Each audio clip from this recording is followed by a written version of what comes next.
The Poway and Christchurch shootings had something in common. Both shooters spent notable time on the same message board where they each shared manifestos prior to the attacks. These shootings led to more calls for regulation of hate speech in online spaces. However, there's still an open question. Can patrolling hate speech be made more than just a game of whack-a-mole?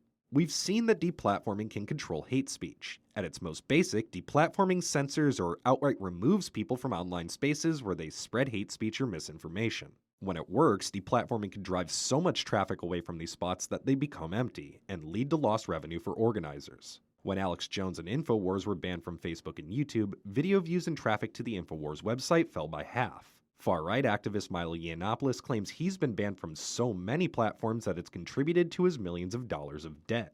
Deplatforming even works for large communities. Researchers at Georgia Tech found that when Reddit closed notorious hate speech subreddits, the users there posted 80% less hate speech elsewhere on the site. One reason hate speech became such a problem is because it had time to catch on.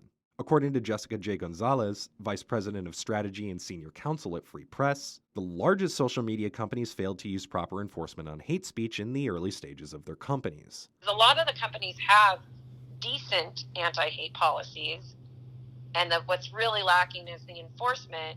I feel like enforcement's like being tacked on at the end and not being thought through as thoroughly as it needs to be.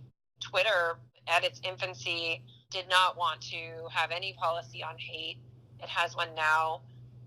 It's not doing a great job of enforcing it, but it has something. Gonzalez is working with the Southern Poverty Law Center and several other organizations to change this. They've created Change the Terms, a set of corporate policies to help internet companies stop hate online. She says one way that deplatforming can be improved is by providing the public with an open book about what companies take down and why.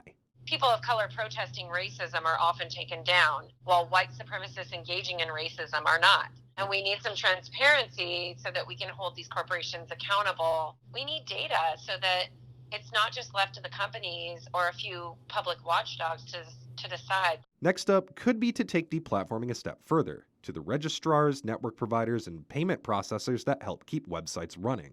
Look at the case of Gab, which pitches itself as a mostly censor-free Twitter alternative. After the Pittsburgh synagogue shooting, Gab's web host took down the site when it learned that the shooter was an active Gab user. The site stayed down until it found new providers who agreed to host its content.